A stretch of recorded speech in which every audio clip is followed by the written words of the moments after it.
Here is the continuation of the reading of Meditation Made Easy. It's a book from Lorin Roche, and I will summarize a bit the chapter that provides instructions on how to use the book. And then he says that meditative reading. What's a meditative style of reading? It's really simple. Just pause at the end of each paragraph of each page and take a couple of conscious breaths. This pause is actually a mini meditation, and all you have to do is breathe. If you want to, shift your gaze from the book right out the window and rest it on a cloud or a colored rooftop, or close your eyes gently and breathe. Enjoy the experience of air flowing in and out as you process the information you've just covered. This will help you translate the information in the book into an internal ability. Although meditative reading requires only a few seconds, it will probably take some getting used to. Its benefit is that it gives your body a chance to inwardly practice meditative awareness. How to combine meditating and reading. Read and then meditate. That is, leisurely read 2 or 3 pages of this book in a sitting, then practice a few minutes of meditation, then call it a day. You might do that for the first month. It works for every book you are reading. So if you read 10 pages a day and then do this exercise, it will help you to observe the information. If you feel comfortable with one breath, add a few more. Keep it going until you spend 1 full minute with your breathing. It may feel like loafing, and that's good. Try it. See if you like it. Doing this may change your whole experience of reading a book. It may make it sense as if you are learning from your breath, more than you are learning from the words on the page. That is good too. Sensual reading. You may create a more luxurious way of reading if you wish. Choose a special time to do your reading and meditating. Sit down with this book right when you are on the edge of meditation.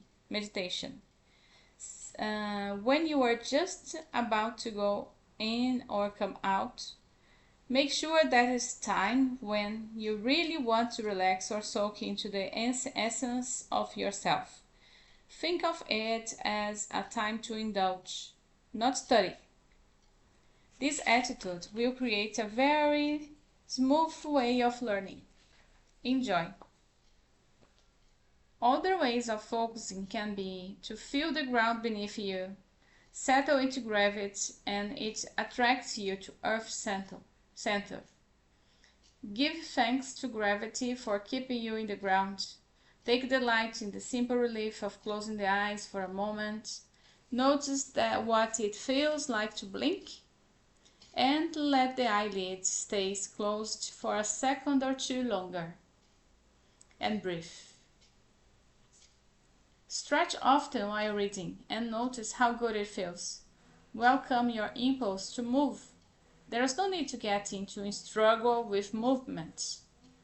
When thoughts come or melodies go through your head during meditation, be glad for them. Your attention will come back to the book automatically, don't worry. Pause and savor the insights, ideas, pictures, or sensations you have while reading. Think of them as gifts, not distractions. Meditation is an unusual skill in that you learn it by resting. That is the practice, resting in yourself with attention. You learn meditation by doing exactly the kind of things that got you in trouble at school, looking out the window and daydreaming, or closing your eyes and drifting off. As you read this book, the more you drift off and make your own associations, the better. Whenever you come across something you want to know, Reread it a few times. It takes a while to sink in. After reading it, close your eyes and pay attention to your breathing for a minute. That will let the learning settle into your nerves and reflexes. Meditation is more like a sport than a mental skill. The time you give to meditation, it will give back to you. I have consistently found that meditation gives me back more than I give it. You know you have been meditating because you are more relaxed as you go through your day and night. Always keep in mind that meditation is very simple. All you have to do is breathe. Pay attention to your breath. Your body will go into and out of meditation spontaneously. It can feel like a conscious nap. Read at your pace and explore meditation at your own pace. We all have different styles or requirements in our learning process. Honor your own individualistic way of learning as you explore the exercises in this book, for example. Introducing a little meditation in your life can be as simple as taking time to watch the sunrise, not just for a 2 seconds glance, but for minutes. It can be as simple as taking a full minute of breathing in the delicious smell of your food before you begin eating it. Meditation is a naturally occurring rest state. It is resting in yourself while remaining awake and alert. Meditation is innate, and your body already knows how to do it. The human body has an instinctive ability to shift into profound rest states in order to heal, energize, integrate, tune itself up, and to assimilate learning. It is almost a sure bet that you have already experienced this way many times in your life. Meditation is paradoxical in that you are resting more deeply than you do in sleep. Yet you are wide awake inside. It is very similar to taking a nap, but you don't fall asleep. You fall awake. You can induce this state by attentively doing anything simple and repetitive. We breathe all the time, and breathing is rhythmic. So you could pay attention to your breathing. There are so many ways in. Meditation promotes a heightened awareness of the details of everyday life. Even a few minutes of meditation will help you move through the world with more relaxation and alertness. Meditation is giving attention a chance to explore its full range, both inward and onward. It is a conversation between your inner and your outer life. This sounds simple, and it is, but there is no end to the delight of attention. There is always more to learn, more to explore, more to awaken to. Where did meditation come from? Meditation was probably discovered independently by hunters, singers, dancers, drummers, lovers, each in their own way. People tend to encounter meditative states whenever they throw themselves with total intensity into life's callings. The knowledge of how to intentionally cultivate meditative states is a kind of craft knowledge. Thus, handy tips people pass on to each other. Meditation does not come from India or Tibet. Those are just places where the knowledge rested for a while, and the hermits in those places wrote it all down. Bless them. Human beings have been using tools for hundreds of thousands of years, according to the archaeologists. I consider it very likely that they have been using sophisticated mental tools for tens or thousands of years. Hunters, for example, sometimes have to make themselves still for hours. They have to merge with the forest and not even think. If they do, they scare the prey away. Then they leap into action with total precision at a moment's notice.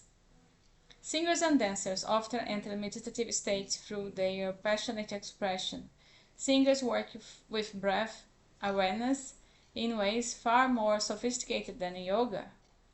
Lovers are often in a state of heightened appreciation that borders on meditation.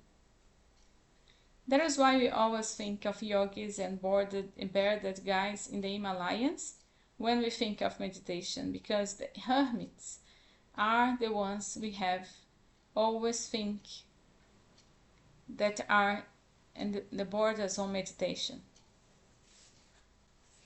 Meditation comes from the human heart and in a way of warming your hands and your life at the fire always pulsing there in your core. It comes from the depths of the instinctive wisdom. Human beings are always wondering and inquiring, and meditation is a natural emergence of that adventure. On the other hand, cats obviously meditate. That's what it looks like to me anyway. So it may be genetically encoded, instinctive talent in mammals. Cats, for instance, don't need to be taught to meditate, but human beings need a little coaching. Why do people meditate? People meditate out of curiosity, wonder, and a desire to explore. People meditate because they are worried, tired, bored, lonely, horny, or tense. People meditate because they are happy, grateful, in love, streaming with delight, and glad to be alive. People meditate because they are grieving, sad, despairing, resigned, frustrated, or because someone or some part of themselves lost the joy of life. People meditate as an attempt to escape from life and from nature. And then when they are sick in body or soul and need healing. Each of these impulses has generated a variety of techniques and traditions. Honor them in yourself and they come and go. And whenever you read or hear something about meditation, you can wonder, which emotion does this emerge from? Meditation is there to help you fulfill your everyday needs. Things like getting a little rest and relaxation, clearing your mind of clutter, getting some perspective on your life as you would if you were on vacations, having more energy, being able to go into action with relaxation even if you are facing a test, an interview, or some other crucial action. And why should we meditate? The meditations taught in this book encourage greater adaptability, resilience, realistic appraisal of stress, emotional expressiveness, and appreciation of life's simple pleasures. What the path of meditation asks of you is steady inquire into your own nature, which is something you are doing anyway. It's called having desires. Something interesting on the horizon. The nerves can stop their emergency functioning. And what about time? As you learn to love meditation, you will create more time for it. Meditation can create the same feeling of relaxation and ease as going to a bar after work. The relaxation of meditation is what you would seek in a bar if you drink, in getting a massage if you could afford one each day, in going to Hawaii if you could somehow be transported there instantly after work. Meditation is not just one sappy mood of reverence or quiet. It is a platform from which to witness all your moods. You can come as you are and meditate for any reason under the sun. You can meditate just to check it out. You can meditate in order to have better sex, or because you are stressed out, or because you want some enlightenment. You do not have to be sincere or serious to meditate. You could be making fun of the whole thing and still get a lot out of it. The meditation exercise in this book will probably not work well if you are using illegal drugs. Marijuana and psychedelic leave a kind of fog in the neurons that makes meditation seems boring, and these effects last for weeks. Other than that, don't change anything unless you want to. Your lifestyle got you this so far, so why change it now? You can smoke cigarettes, eat meat, drink coffee, have wine with dinner.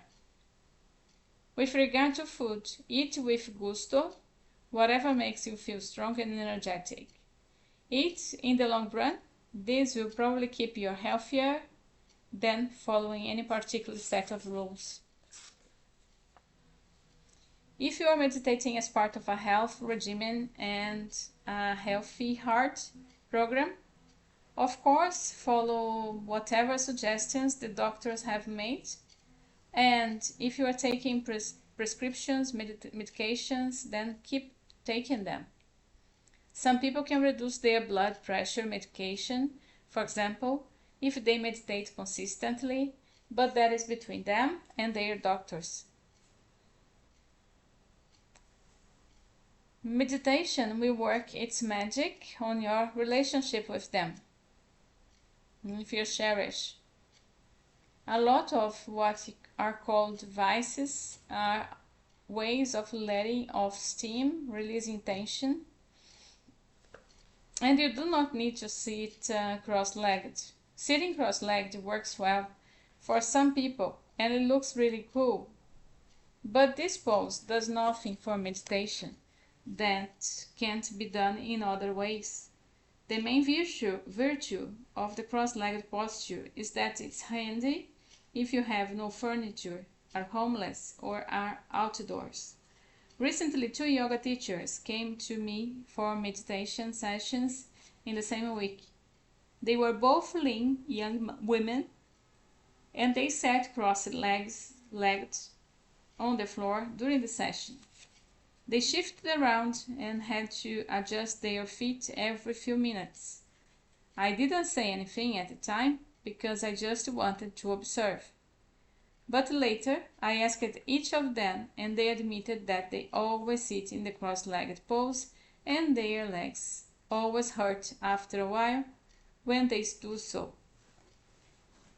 On the other hand, or foot, I enjoy the cross-legged pose. It just feels nifty sometimes. I've used it about half the time in my 30 years of meditation. If you can sit cross-legged with total comfort for half an hour without your feet going to sleep or getting uncomfortable, even if a little, then go ahead. Remember, though, hurting your knees has nothing to do with getting enlightened. Most of the meditations in this book are to be done sitting on a chair or sofa in your favorite place, or standing, walking, or lying down.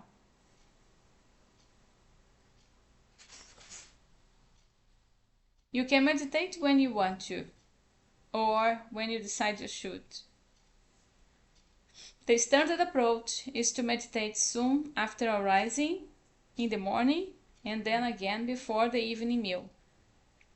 This works well for a lot of people and it creates a beautiful feeling of rhythm to a day. Other options are to meditate once a day in the afternoon or to have several mini meditations throughout the day. If you meditate before sleep, keep it short and select meditations that are soothing. Few minutes are enough. Some people meditate at their desks before leaving for lunch or at the end of the workday. If your schedule permits, pick a favorite spot in your house or garden or in nature to use for meditation. When I began meditating, I was a freshman in college with an intense study schedule and a job that took 15 hours a week. I left the house early and came home late So I used my car as a meditation spot, and in the late afternoons. There were lots of places to park that were under trees, in empty lots bordering on fields. Pick spots that match your mood. Approach meditation as you would listen to music, if you love music.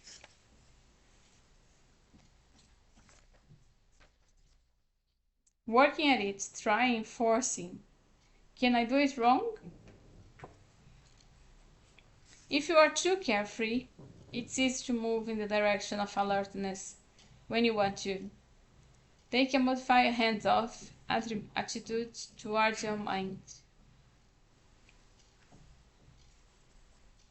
Meditation is a natural response of the human body, as this is a natural movement. Trying ruins the process. Trying to go to sleep, even if you are tired, can make you miserable. Trying to be sexually turned and someone become because you feel obligated to is disgusting. Trying to exercise when you don't want to is boring. Any sense of obligation, of stuffiness, kills the joy of it.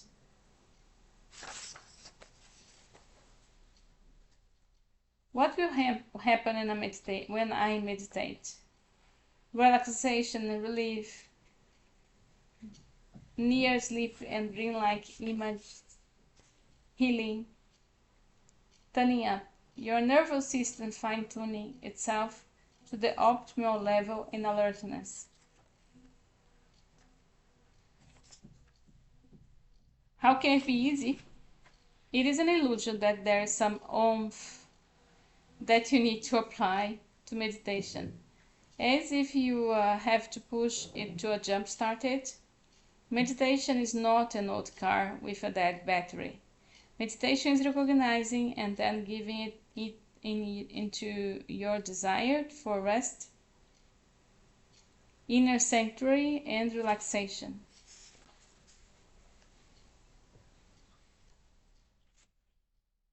Is there anything difficult? Let's see. In Sanskrit, mantra literally means a tool of thought. Sometimes, for some people, a mantra is a great tool to use in meditation, although there are many types of tools of thought. For example, visual images. In practice, the word mantra has come to mean thought and sound. Mantras are special sounds that are handy for use in meditation.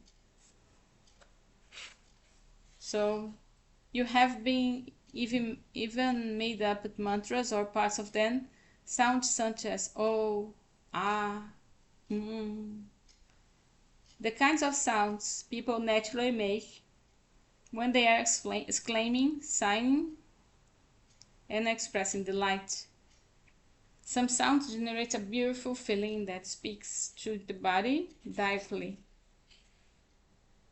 Some people love to listen to mantras while meditation, and some people prefer things such as breath. As you explore the exercise, you can find out for yourself what your preferences are. If you are enjoying yourself, feel restful, and have a sense of ease, you are doing it right. In the long run, you know you are doing it right. If you are more adaptable, resilient, and stable inside yourself, and more perceptive and appreciative of life. So that's all for today. So let's continue in the next video.